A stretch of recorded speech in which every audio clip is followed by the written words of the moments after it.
morning. How's everyone doing? Good? Engaging. Andre, I really appreciate what you took us through. I had the opportunity to be with him, same event yesterday in Gift City, and just the interaction and what I'll be talking about here. There's a perfect match between what you've heard from Andre and what you're about to see here from my perspective in FCI. Share a bit of a story from yesterday that happened, and if anyone went on the LinkedIn, you'll see a picture that I posted of my glasses. So just to share, what that story is about, really exemplifies what you're going to hear from me today.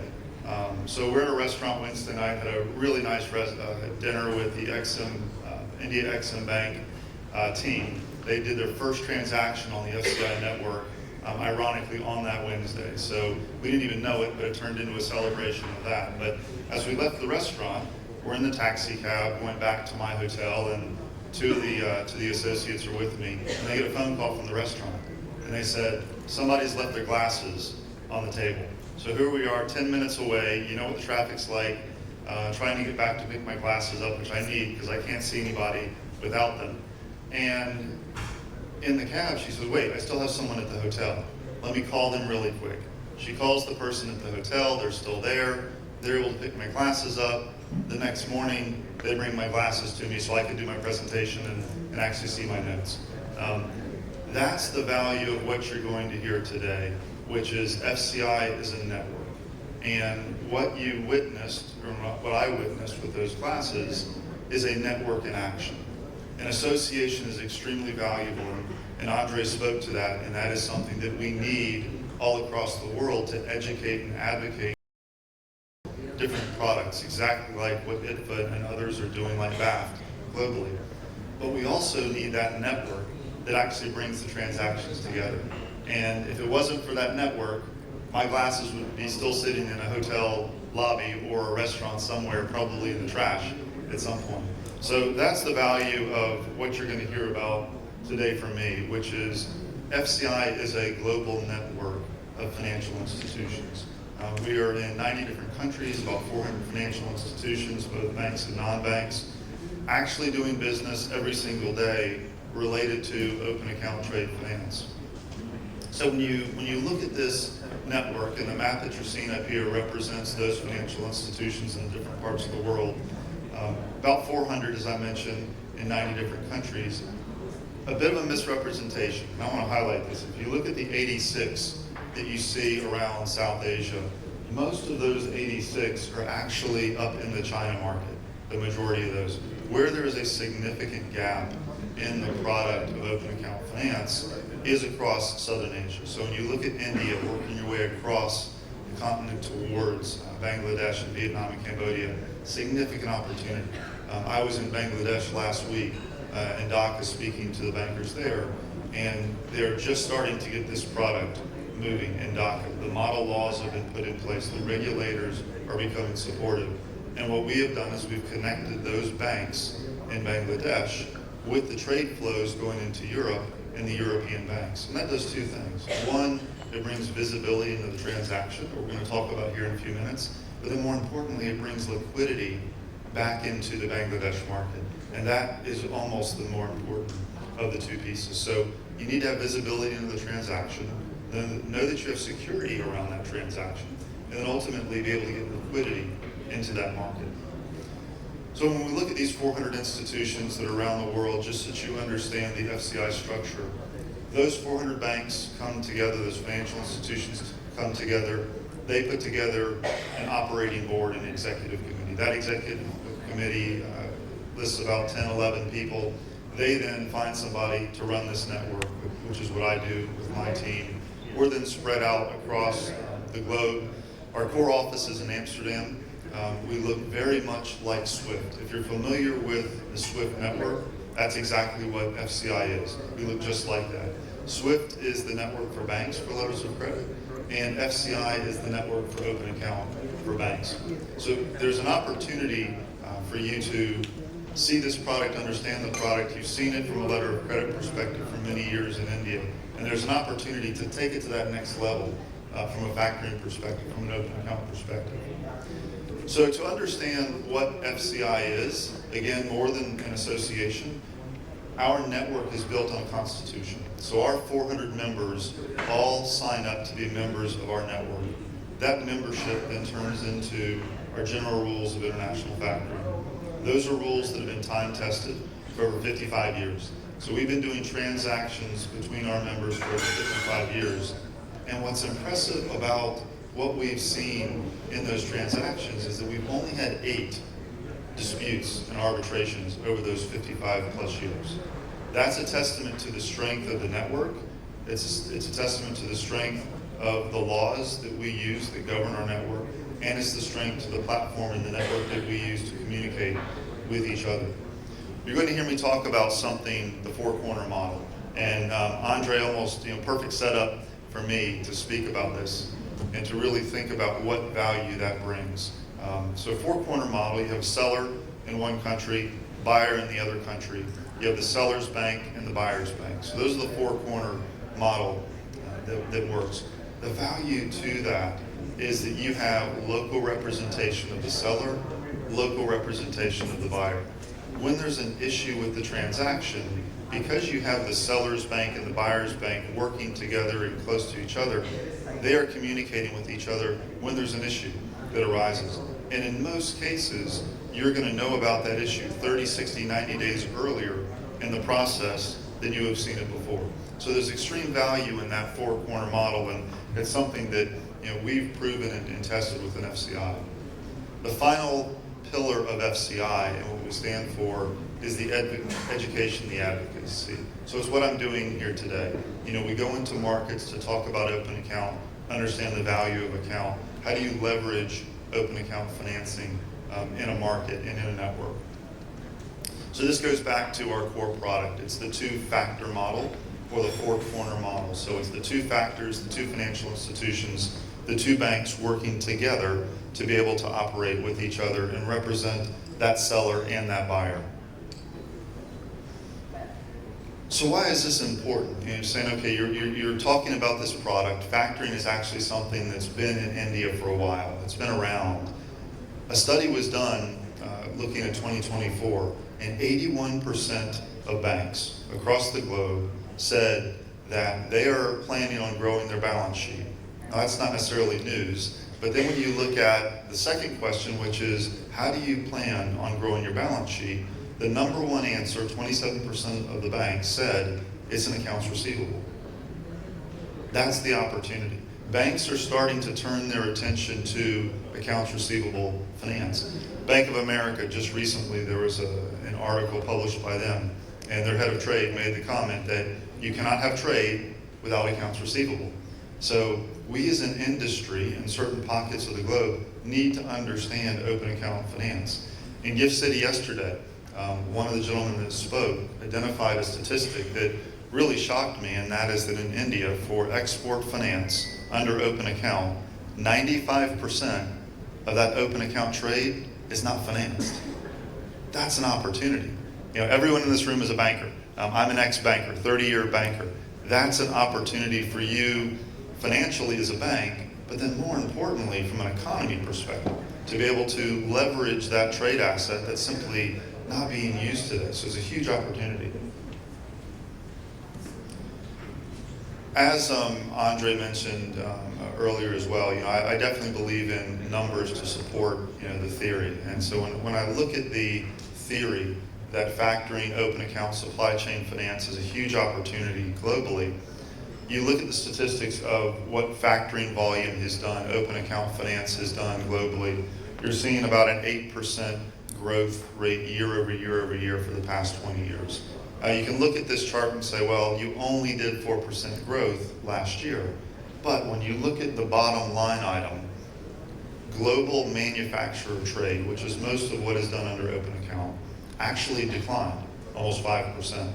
So if you look at manufacturer trade over the past year, it dropped 5%, but over that same period of time, open account finance actually grew.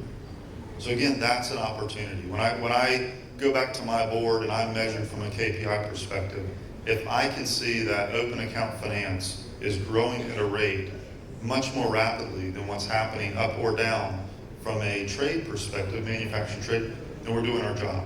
But again, as bankers, it shows you that this is the opportunity for you to really attack the market and bring these products to your clients and bring quality and assets to your portfolio as well. Everybody has seen the news the past couple of weeks. I'm originally from the United States. I live in the Netherlands now, so I kind of call myself Dutch more than I do American. But you've seen the news the past 2 or 3 weeks. Every morning you wake up and there's new tariffs, there's new trade, there's new shift in trade. That also is an opportunity, and it's also a value from a four-corner model, because as these trade shifts happen, and they are going to happen, you have partners in different parts of the world that as product moves from China to the US, to now China to India, or China to Mexico, or Mexico to South America, that's an opportunity. That for all of us that are in trade finance, it's an opportunity. But to seize that opportunity, you've got to be able to provide the resource to your client and know that local market now that they are trading in. I thought this was a fascinating stat. I thought it was just the US. It was going through some significant trade changes, but over 2 billion votes, you can see it right over my shoulder, over 2 billion votes in 50 different countries that had a significant shift in the balance of power in those countries from a trade perspective and an economic and a political perspective. So this is happening globally. Again, there's an opportunity there.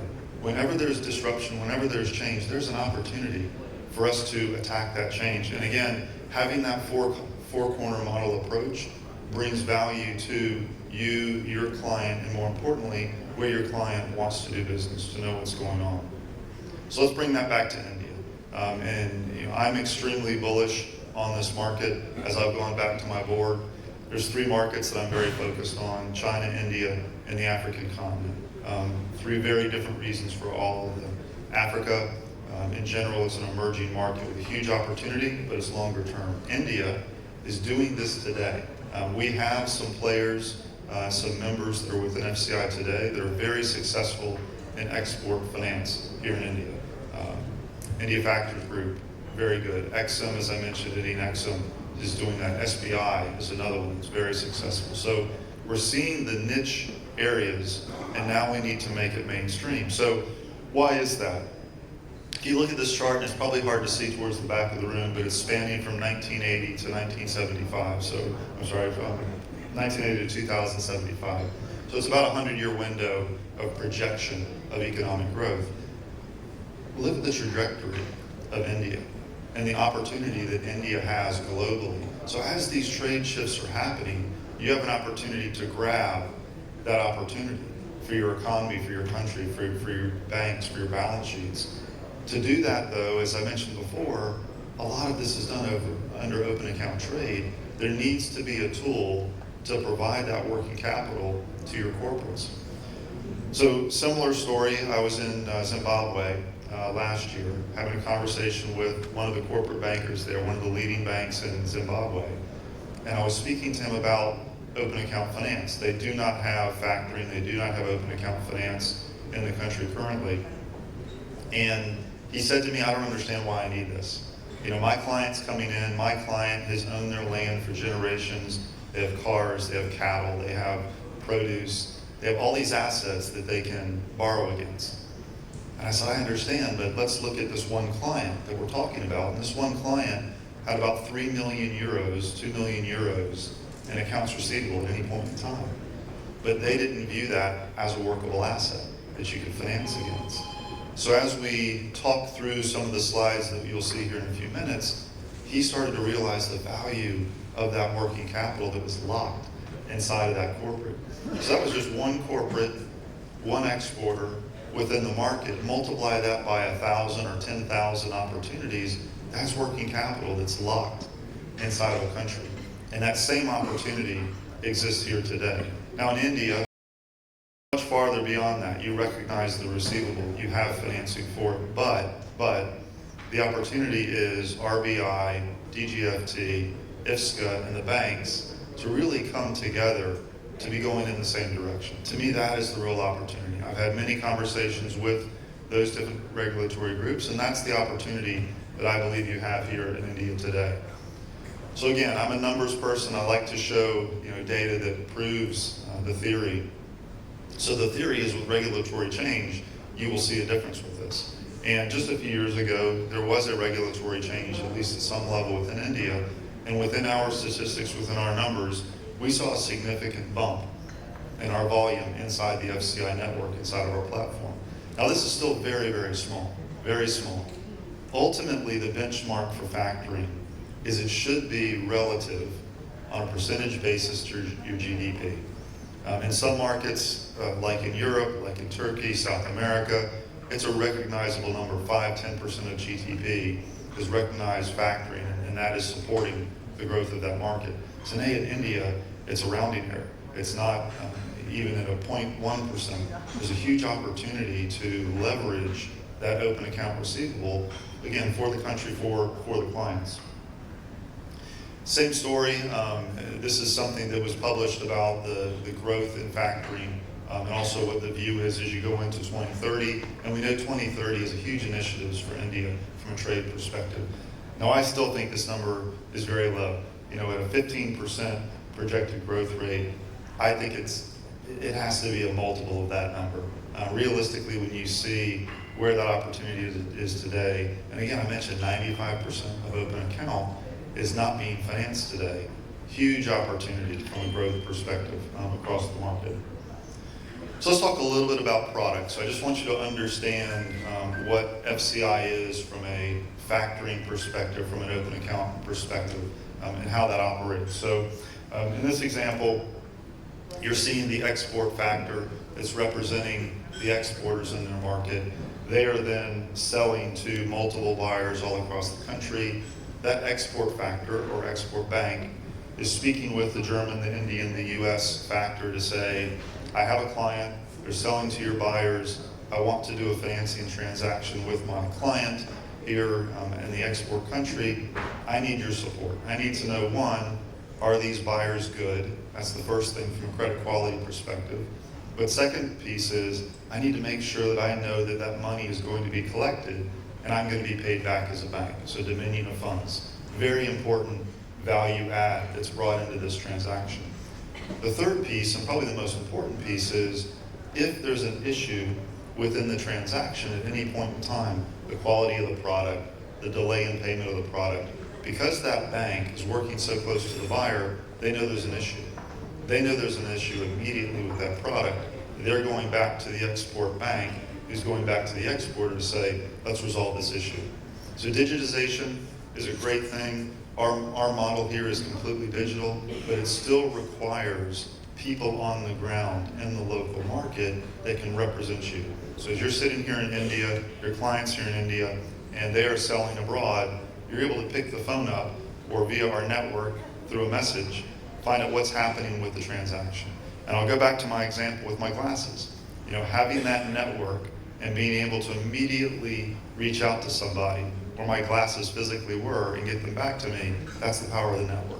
And so having this four-corner model where the export bank can reach out immediately to the import bank, that brings a level of value that you wouldn't see otherwise if you're doing it as a standalone basis. So one thing that we've heard quite a bit about in the industry is supply chain finance. And the model of factoring from an export perspective works also for supply chain finance. One misunderstanding about supply chain finance, and even the term FCI reverse, there's a bit of a misunderstanding with that. That's only from a marketing perspective. In other words, a large buyer in a certain market is going to come to you in India to say, I have a large buyer, this large buyer is buying product from India, I'd like to be able to do a finance transaction with them back into India to your supplier. However, the transaction doesn't start with the buyer. The transaction always starts with the exporter. An invoice is raised here in India, it's created here, the product is created here, it's put on the ship here, it's put on the water from here, and then it's finally received in Los Angeles, or wherever that port might be, and the buyer receives it. So even though we talk about payables finance or supply chain finance, the reality is the transaction starts at open account on the front end. And again, the value to the four-corner model and the two-factor or the 2FI representation is that this factor, because of their visibility into the transaction, has an opportunity to now finance that exporter early. And that's a big misunderstanding in the supply chain finance program. So think about the transaction from a seller to a buyer. So as that transaction moves from a purchase order to inventory, work in process, finished goods, put on the ship, matched to the bill of lading, put on the ship, sent across to the buyer, and the buyer receives it, at that point in time, they're going to confirm it. At that point in time in supply chain, then it's financed. Well, there's a whole 90, 120, 150-day window there that there's an opportunity for financing. And it goes back to the comment earlier about 95% of open account isn't financed. And that's why. Because there's a window there of opportunity to finance that's being missed. When you have full visibility into the chain of product, when you know that there's a good buyer, when you know that there's a good bank on the other side of the transaction, when they've told you there's a purchase order that's coming and you know this transaction is moving forward, you might be willing to now finance the supplier earlier in the transaction so that they can get that inventory, so they can put the product on the water and so they can get it ultimately to the buyer. That's, again, the value of the FCI chain in terms of the transaction and the visibility that's there. One other piece that I want to bring in, and especially because we're in a room with bankers, the factoring product, and this is the biggest challenge that I face, the factoring product is a niche product. I was in Singapore with a large bank out of Singapore and speaking to them about the factoring business, the open account business. And what's interesting is the only people that were in the room initially were the factoring product people. I said, I really want to invite transaction bankers in. I want to invite the trade credit teams in. I want to invite your distribution finance teams in. So the head of distribution finance for this bank joined the room, and we put this slide up. And I said, what FCI does every single day, what we've been doing for 55 years, is distribution finance. An export bank is taking the risk that they have in a transaction, and they are selling it down to the import bank. There's an opportunity for you as banks, especially on the import side or participation side, when you're holding a certain amount of risk, if you want to lay that risk off to a bank, we have the legal framework, we have the legal network, that you can connect and sell that down. I used to do this at Bank of America 20 years ago, using this exact same model, using the same laws that are still there today at FCI and the network. And we would hold several hundred million in a company called JCPenney, so you probably have heard of, it's now gone. We were only allowed to hold about 100 on our balance sheet, 100 million. So at the end of every month, I would sell some of that risk down to financial partners. Back then it was Wells Fargo, Wachovia, SunTrust, and others, to get my limit down where it needed to be on my balance sheet. So there's an opportunity within our product set as well from a distribution perspective. We don't highlight this one as much because our main focus is around the factoring and the open account product, but we do have several banks around the globe that are using it for this. I think in this room with the bankers that are here and some of the banks that are represented, I think it's good to understand this value proposition, because if you're holding trade risk on your balance sheet and it's at levels that your chief of finance, your CFO is not as comfortable with, this is an opportunity for you to sell some of that risk down, still providing value to your client, but also protecting the balance sheet of your bank at the exact same time. So let's talk about the quality. Earlier in the presentation, I mentioned the quality of FCI, and this is a huge opportunity in India, and I've seen it addressed in many markets around the globe. But today in India, if you have a letter of credit backing a transaction, you have 50% capital allocation for that transaction. Ultimately, what you have is a bank-to-bank transaction, right? In the FCI model, open account model, when you sell that risk to a bank in another market, you have to hold 100% of your capital today. So right now you have a real challenge trying to use the factoring product in India because it costs you twice the amount to run that product compared to letters of credit. Again, I'll go back to that same comment earlier, 95% of open account isn't financed in India, and that's why. So there's an opportunity, again, led by the banks, worked with RBI, worked with DGFT, worked with IFSCA, to come together and say, let's talk about this. And this to me is the winning two slides. So if you haven't listened to anything else about my glasses or anything else at this point, grab these two pictures of slides because this is the value proposition of FCI. And that is, if you're familiar with open account finance, if you're familiar with receivables finance, there's a term called dilution. So I sell a product to Andre, I sold it to him, it's for $100 US. He's looked at it and said, Neal, there's a problem with the product, I'm only gonna pay you 97 out of $100. So that $3 that I don't get back from Andre, that is the dilution in the asset. In most open account portfolios around the world, you'll see that dilution go anywhere from 5% as high as 15%, depending on the market and the industry. In the FCI portfolio, this is our entire portfolio across 90 countries and 400 financial institutions, the average dilution hovers around 3%. Now, some people ask me, why do you show such a bad number way over here on the far side of the slide? The reason I show that is that was the worst point in time, hopefully for all of us, generational, right, during the pandemic, during COVID. Even in that worst case scenario where liquidity went to zero, companies shut their doors, people went home, the dilution in the FCI portfolio, you can see it, reached under 7%, 6%. Now, as I mentioned before, if you look at most open account portfolios, you'll see 5 to 15% on average across those portfolios. This shows the quality of that four-corner model. So think about why that works. Your client has sold a product to the USA, and the US buyer has received it. You don't have any representation in the US today, and all of a sudden, your client says, I'm sorry, Andre, but I'm not going to pay this invoice. I'm not going to pay this bill back. This is after it's past due that you're finding out about it.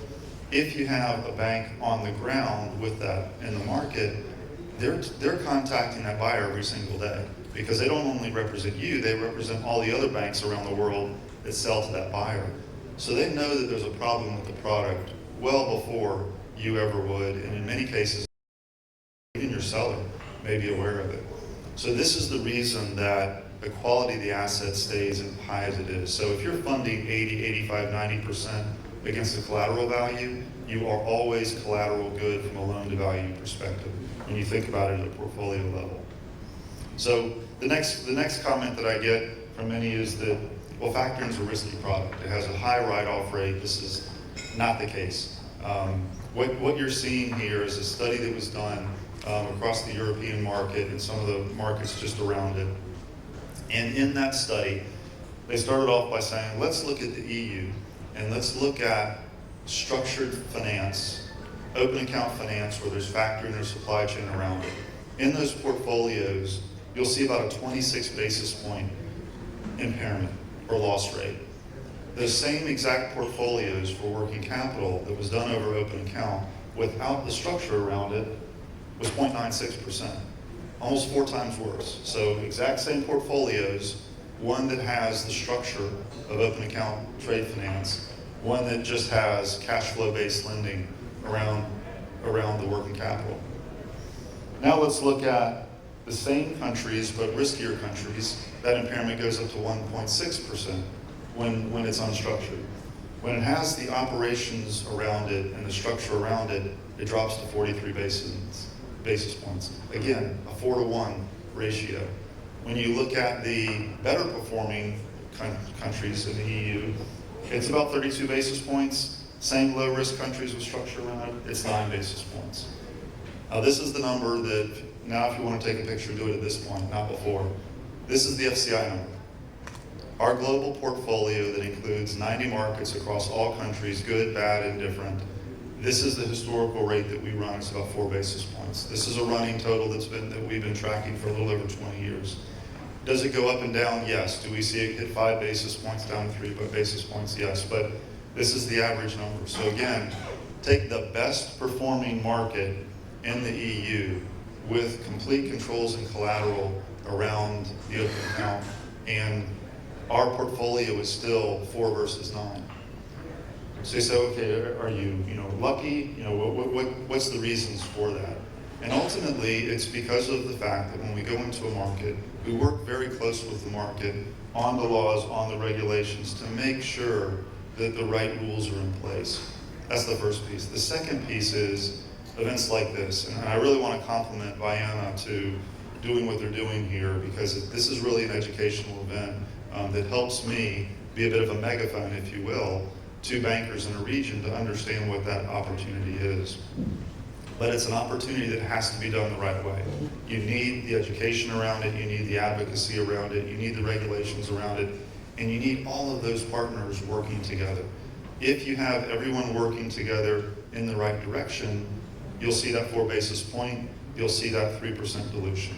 And if you walk into your credit risk officer and say, I've got a product that loan to value is always good at the portfolio level, and the write-off rate is under 10 basis points, your chief credit officer, your CFO, is going to take some time to listen to you, because there's very few products other than a treasury that has the ability to have that kind of value for you and added to you.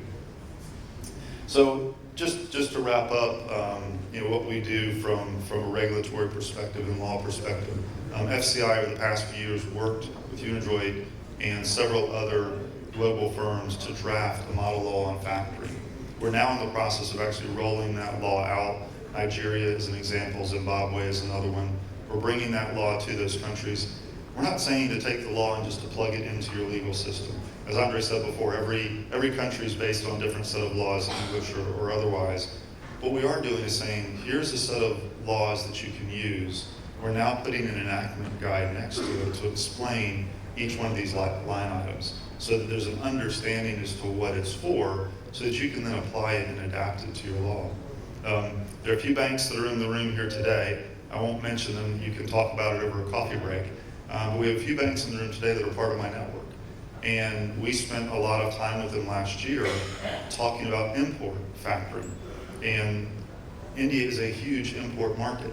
And there's an opportunity there for import factoring as much as there is for export factoring. But when they started to actually turn the product on, the regulators held up their hand and their lawyers held up their hand and said, yeah, I'm not sure if we can do this. So we need, again, together as bankers, as industry heads, to come together and meet with these regulators to understand what it is the value is. One thing that FCI is working on this year is a white paper, something that you as bankers can speak to that's being independent from FCI, that speaks to this value as well as the quality of the receivables and the charge-off. That way it's something you can take back to your regulators to show the value of it. So anytime I'm on stage, I have to put this up. I think it's in my contract somewhere. But one thing that we do as a network is our network comes together every single year. Now, part of that's for legal reasons. Being a Dutch association, we physically have to be in a room to vote. We have a constitution. We have the rules that we all follow. We are a closed network and following those rules. So we get together every year. We divide the world up into 3 parts, and every year we rotate the part of the world that we're in. So last year we were in Seoul, South Korea. This year we'll be in Rio. Next year we will be in Portugal for Europe. And then in 27, hopefully we're somewhere in this region from an Asian perspective. I'd love to get some feedback from anyone here as to where that might need to be in 27. But it's a really good opportunity to take the setting that Vayana has created here in this room in Mumbai and India, and you get the perspective of 89 different countries at the same time. It's not a cheap investment, we understand that, but I use that word investment, not expense, because it's an investment to spend time in the room and get to know other bankers in different parts of the market, have this kind of a conversation and say, okay, this guy stood up on stage we've never seen before, and he said something about 4 basis points and 3% dilution. Is that real?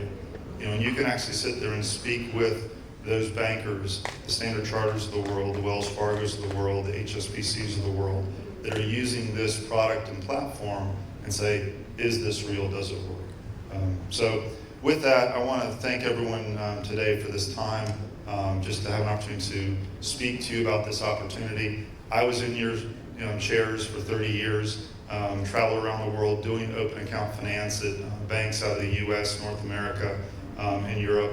And now I get to sit on the industry side of it. And it's very rewarding. When I get to go into markets and I see the opportunity that's there. And let's talk about Turkey as a great example. Turkey 15 years ago is exactly where you were. China 20 years ago is exactly where you are. And when you see that open account finance in those markets and what it's done for those economies, is a testament to what the opportunity is here. And that's what I enjoy with this. And having these interactions with people in different parts of the world about what this can do for you, for your bank, for your economy, for your client, it's a win-win-win across the board. So with that, I'm not sure if I want to open any questions. Happy to take questions. Yes, in the back there. Any provision in the existing FCI guidelines for the refactoring piece? Great question. So the refactoring model technically is what FCI is today. You're actually factoring the invoice once with your client, and then you're refactoring it to the import factor. We actually are in the process of piloting right now a company called FactorLink. So FactorLink is in New Zealand, and FactorLink is representing multiple banks in New Zealand and Australia. And those banks are factoring their receivables with FactorLink. FactorLink is then refactoring those invoices as the export factor to import factors in the EU and in the United States. So there's a real opportunity there for banks, for operators to consolidate. Because the reality, especially for smaller banks, is they may have access to the SMEs. They may just not have the scale or the width or the breadth or depth to be able to provide a proper receivables finance product. So, if you're in this room and you have that background of receivables, it's a huge opportunity to be a refactor in other markets. So look at FactorLink. They're one of our members. They're in New Zealand. The gentleman there, be happy to talk to you about just how that operates and how it works. And we've successfully piloted it at the end of last year, and they're now fully up and running in this quarter. Good question. Yes. One of the main reasons for post-shipment finance, especially on open account. See, again, from an export finance perspective, the extent regulations, so we had in fact proposed this with a couple of instances with the Indian Banks Association also when we meet them. There's too much of paperwork as far as the Indian export finance business is concerned. And as well, in post-shipment finance, one of the deterrents that corporate would face now is the reporting framework.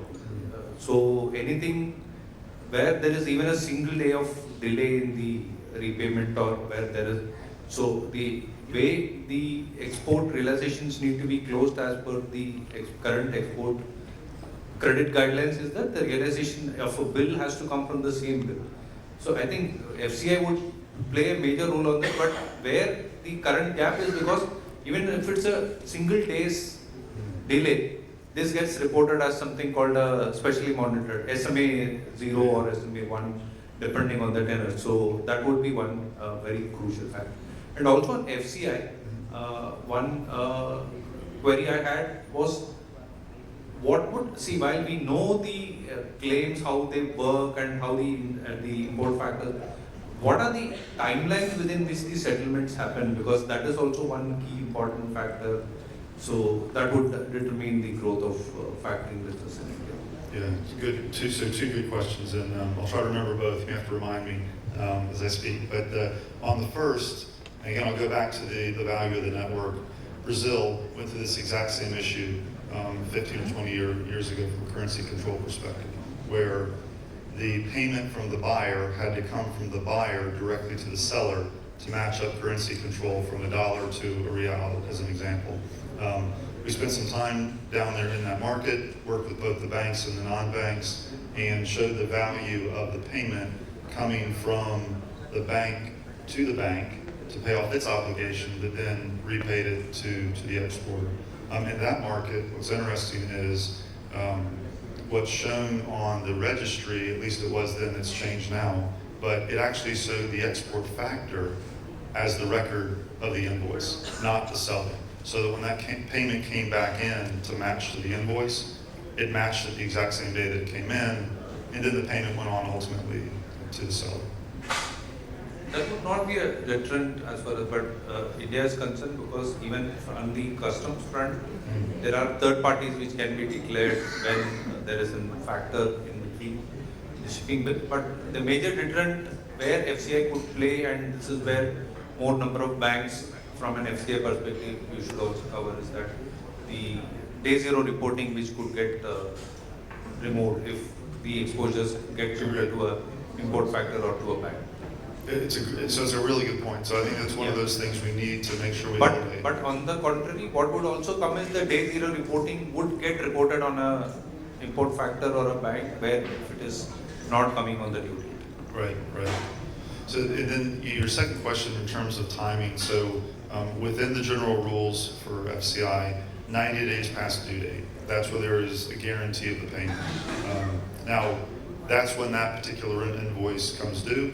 Anything that's open prior to that, those get paid at the same time as well. So there is a hard 90-day timeline as to when that payment's owed. Is that a maximum window or is that the acceptable window?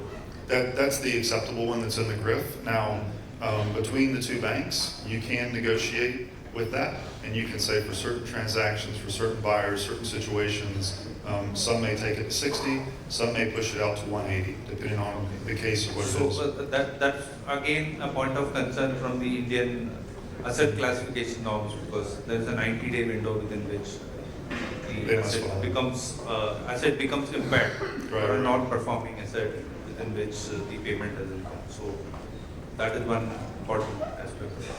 It is.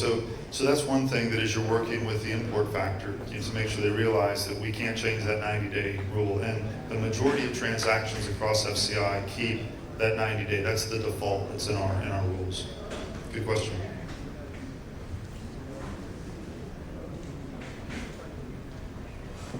Well, very good. Well, thank you very much. I will be here for the coffee break and for the lunch. So anytime, happy to speak. Thank you.